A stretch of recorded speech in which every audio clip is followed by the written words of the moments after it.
Neste vídeo, ilustraremos mais uma importante aplicação da equação do balanço global de energia, que é no dimensionamento de bombas hidráulicas. Aqui nos é solicitado que determinemos ou que especifiquemos a bomba para a instalação abaixo. Essa instalação ela foi construída há alguns anos no laboratório de simulação de processos, aqui no Departamento de Engenharia Metalúrgica e Materiais da UFMG, e era uma réplica de uma instalação industrial de uma usina siderúrgica aqui de Minas Gerais, e o intuito dessa instalação, isso na realidade era um modelo físico, era estudar o padrão de escoamento no interior do distribuidor e verificarmos como é que esse padrão era afetado, alterando a configuração interna deste recipiente. Então foi constatado que para as dimensões do laboratório, dos equipamentos que seriam inseridos, que era necessária a introdução de uma bomba para alcançarmos a vazão necessária. Essa vazão ela foi especificada a partir de critérios de similaridade, conforme vimos no capítulo anterior, estabelecidos através de análise dimensional. Então aqui a gente tem uma configuração, um reservatório da água, que era uma caixa d'água aberta para a atmosfera. Nós temos a bomba hidráulica, cuja potência é o que nós estamos querendo desejar. Para controlarmos e ajustarmos a vazão, nós temos um medidor de vazão e uma válvula gaveta eletrônica. O fabricante nos informou que o medidor de vazão ele tem um efeito semelhante ao de uma união, é um medidor de vazão eletromagnético sem partes móveis. E aqui essa água proveniente do reservatório então é alimentada no distribuidor. Não está apresentado aqui, mas esse distribuidor tem duas saídas. É um distribuidor de uma máquina de lingotamento de 2 veios, o que permite então operar essa máquina de tal forma que o nível de água no interior do distribuidor permaneça bastante constante, e a mesma coisa ocorre com o nível da água aqui no reservatório, uma vez que temos um sistema de recirculação e mais algumas caixas d'água que permitem então manter este nível aproximadamente constante. Então, o primeiro ponto que deve ser esclarecido, como toda vez que vamos aplicar o balanço global de energia, é a seleção dos pontos de referência. Nesse caso, necessariamente, para termos o termo relativo à bomba, que é o M asterisco, nós temos que escolher um ponto antes da bomba e um ponto após a bomba. Mais uma vez, essa seleção deve ser feita procurando simplificar a avaliação dos diferentes termos, e um dos pontos importantes é selecionarmos pontos onde a determinação da pressão fica mais fácil. Então, por conveniência, mais uma vez, colocamos os planos 1 e 2, um na superfície da água no reservatório e o 2 na superfície da água do modelo físico do distribuidor. Para as dimensões do laboratório, o comprimento total das seções retas, incluindo esse trecho antes da bomba, esse trecho ascendente, o trecho horizontal e o trecho vertical, nós temos um comprimento total de seções retas de aproximadamente 6 metros, com 2 joelhos de raio padrão. O duto é de PVC com diâmetro interno de 20 milímetros, rugosidade fornecida pelo fabricante 0,05 milímetros, e a vazão máxima desejada 90 litros por minuto. Nós faremos esse tratamento aqui de duas formas. Neste filme eu apresentarei uma abordagem e em sala, junto com vocês, nós construiremos o que se chama curva característica do sistema, que posteriormente será superposta à curva fornecida pelo fabricante, que é a curva característica da bomba, para podermos então fazer a seleção. Aqui eu utilizarei o cálculo com essa vazão e nós utilizaremos então os resultados obtidos para essa vazão para fazermos a especificação da bomba.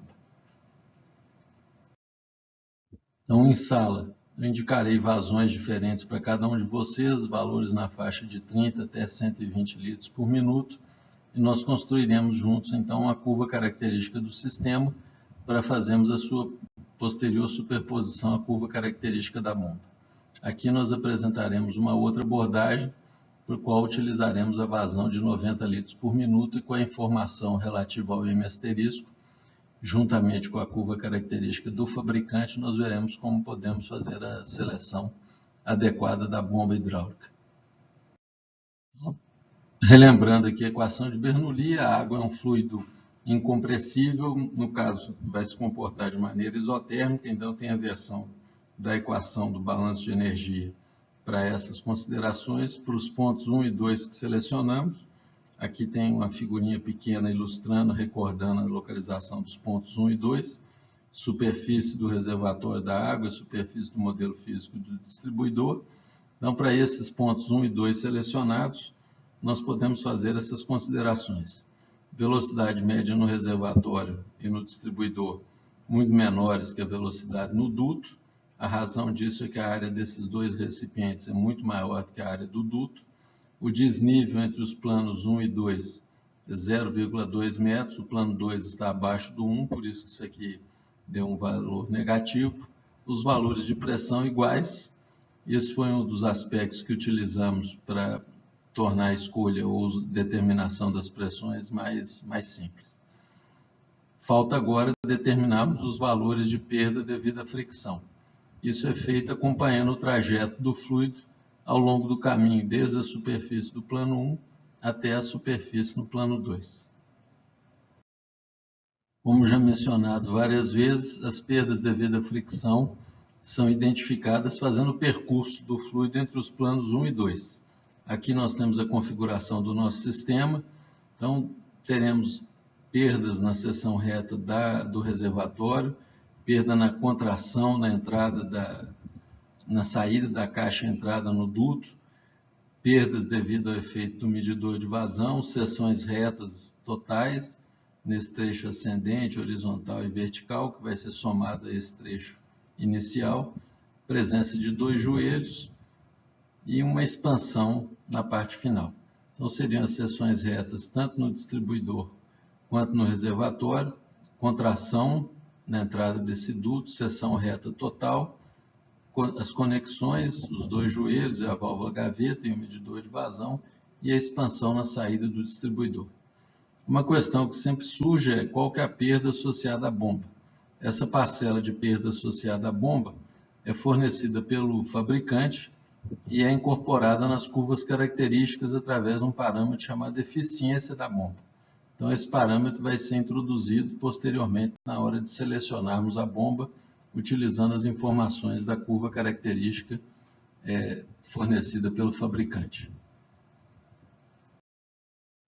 Com as considerações que fizemos inicialmente, nós constatamos que é possível desprezar as perdas devido à fricção no reservatório e no modelo físico do distribuidor, pela razão das áreas lá serem muito grandes e das velocidades no seu interior serem pequenas, e aí concentrarmos nas parcelas de perda onde aparecem velocidades no duto. Então temos a contração na entrada do duto, na saída do reservatório e entrada do duto, equação já trabalhada, já utilizada anteriormente para contração. Seção reta, nós vamos utilizar o comprimento total das seções retas. Será necessário calcular o fator de fricção, usando a rugosidade e o cálculo do número de Reynolds. As perdas nas conexões e na válvula gaveta. As conexões são os 2 joelhos, a união, que representa aqui o medidor de vazão, e a abertura da válvula gaveta. Neste caso, para dimensionamento da bomba foi especificada uma vazão máxima, nós consideraremos a válvula gaveta 100% aberta. Então, o termo de expansão, que agora é da saída do cano e da entrada no distribuidor, calculada pela relação de expansão, nós vamos considerar uma expansão repentina, meio do EF da expansão repentina, velocidade do duto, no duto elevado ao quadrado. Substituindo todos esses termos na equação do balanço de energia, nós temos o termo associado à energia potencial, os termos associados às perdas devido à fricção, mais o termo de M asterisco, que nesse caso é o termo que vamos utilizar para fazermos a seleção da bomba. Então ele será isolado no próximo slide, porque ele é incógnita a ser determinada. Então, explicitando o M asterisco, nós então temos a contribuição da energia potencial e os termos todos devido à fricção. Nós devemos salientar que toda vez que há necessidade de uma bomba, o valor do M asterisco vai ser negativo. Eu já tinha adiantado, quando fizemos o desenvolvimento da equação do balanço de energia, que M asterisco aqui na convenção que foi adotada ele corresponde ao trabalho mecânico realizado pela bomba. Se a bomba está recebendo trabalho mecânico, esse valor de M asterisco será negativo. Vocês observem que poderíamos ter, se tivéssemos espaço no laboratório, colocar a bomba numa altura suficientemente elevada que permitisse fazer com que o termo de energia potencial suplantasse os termos devido à fricção e tornassem desnecessária a utilização da bomba. Não é o que ocorreu nesse caso. Então, como vocês verão, o valor de M asterisco, na hora que substituirmos os valores, ele vai dar negativo, como era esperado, indicando a necessidade da presença dessa bomba hidráulica. Substituindo agora valores, nós temos o fator de perda por contração. Eu assumi que o cano penetra um pouco no interior da caixa d'água, que tem uma parede muito fina. Então, a correlação nesse caso é 2 vezes o fator de perda por fricção para uma contração repentina. Eu assumi que a área do duto é muito menor do que a área do reservatório, então alfa é igual a 0, esse fator fica então igual a 0,9. O da expansão, mais uma vez, considerando a área do duto muito menor do que a do distribuidor, é F de expansão igual a 1. Comprimento total das seções retas, 6 metros, dividido pelo diâmetro, L sobre D igual a 300. Considerando a válvula gaveta 100% aberta, LE sobre D para ela igual a 7. Joelho, raio padrão, LE sobre D igual a 31. E o medidor de vazão, segundo o fabricante, se comporta como uma união. E nós vimos anteriormente que para uma união o comprimento equivalente é igual a 0.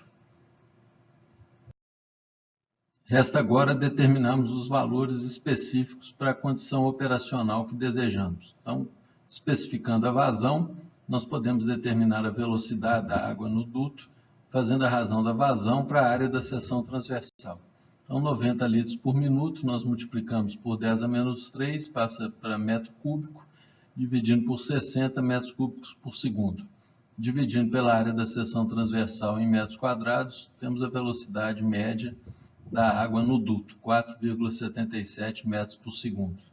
A partir desse número e usando as propriedades físicas da água, densidade e viscosidade, nós podemos calcular o número de Reynolds. Ele é turbulento, superior a 5.000, e nos permite utilizar essa equação para o fator de fricção, rugosidade relativa, aqui o número de Reynolds, e obtemos o valor de fator de fricção igual a 6,5 vezes 10 a menos 3. Então, com esses valores, nós temos condições de voltar à equação do balanço de energia para determinarmos o valor de M asterisco. Então, recapitulando aqui a equação do M asterisco, termo de energia potencial, os termos de perda por fricção, agora todos esses parâmetros necessários já foram determinados. Nós substituiremos então os valores para a determinação do valor. Então, substituindo os valores fornecidos, nós encontramos como resultado um M asterisco equivalente a menos 128,8 metros quadrados por segundo ao quadrado. Como já tinha sido adiantado, o menos aqui ele simplesmente significa que o fluido está recebendo trabalho da bomba e não o contrário. As curvas características elas são normalmente construídas em função do que se chama altura manométrica. Essa altura manométrica corresponde a substituirmos todas as perdas em uma altura equivalente a ser vencida pelo fluido durante o seu escoamento. Ele é obtido, então, pegando o valor absoluto do M asterisco e dividindo pela aceleração da gravidade. Então, essa altura manométrica para a condição operacional equivale a 13,14 metros. Então, nós vamos ter um compacto das informações necessárias para posteriormente consultarmos os dados fornecidos pelo fabricante para desenvolvermos, então, para realizarmos a seleção da bomba hidráulica. Então, os valores que obtivemos foram altura manométrica de 13,14 metros, vazão de 90 litros por minuto, equivale a 5,4 metros cúbicos por hora. Nós optamos por utilizar bombas hidráulicas fornecidas por esse fabricante de Santa Catarina. No site deles a gente encontra catálogos que podem ser extraídos lá do site com as informações relativas às curvas características e detalhes construtivos das bombas hidráulicas. Eu darei um zoom aqui nesses gráficos, porque são exatamente os gráficos que são denominados curvas características da bomba, que serão utilizados então em sua seleção. Essa figura aqui, então, tem a altura manométrica das bombas em metro de coluna d'água para as respectivas vazões. Então, cada curva dessa aqui corresponde a uma determinada potência da bomba.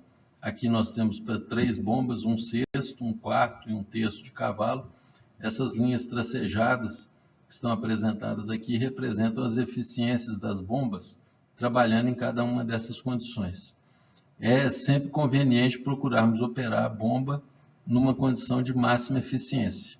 Isso aí vai significar que nós teremos um melhor aproveitamento de energia, consequentemente um gasto menor de energia na operação dessa bomba. É claro que quando estamos lidando com apenas uma bomba, esse efeito do custo de energia pode ser relativamente pequeno, mas se pensarmos uma grande indústria siderúrgica que dispõe às vezes de dezenas ou centenas de bombas, bombas mal dimensionadas podem acarretar num gasto excessivo de energia com elevação no custo do produto. Essas curvas características agora, altura também manométrica em metro de coluna d'água, vazão agora para as bombas de meio, 3/4 e 1 cavalo. Com o mesmo critério, as linhas cheias, as curvas características e as linhas tracejadas representando as eficiências. O que vamos fazer agora é localizar nesse diagrama a curva do nosso sistema para vazão de 90 litros por minuto e através dessa marcação do ponto correspondente à operação do nosso sistema, nós conseguiremos determinar a potência da bomba. Em sala, nós faremos a superposição dessas curvas características com a curva do nosso sistema. E é uma maneira mais elaborada de desenvolvermos, então, a seleção da bomba para ser utilizada no sistema. Agora nós pegamos as curvas características das bombas de menores potências, marcamos o nosso ponto do sistema, vazão de 5,4 metros cúbicos por hora, altura manométrica de pouco mais de 13 metros, e o que se constata é que o nosso ponto está acima dos valores das curvas características da bomba. O significado disso é que nenhuma dessas 3 bombas tem potência suficiente para operar fornecendo essa vazão nessas condições de altura manométrica. Então faremos o mesmo procedimento para as bombas de maiores potências. Aqui temos as curvas características dessas bombas, marcando o ponto do nosso sistema, nós vemos que esse ponto fica abaixo dessa primeira curva, que corresponde à bomba de meio cavalo. Então nessas condições, a bomba mais conveniente para utilizarmos, que daria conta de fornecer a vazão desejada, com menor potência e, consequentemente, com menor gasto, seria a bomba de meio cavalo.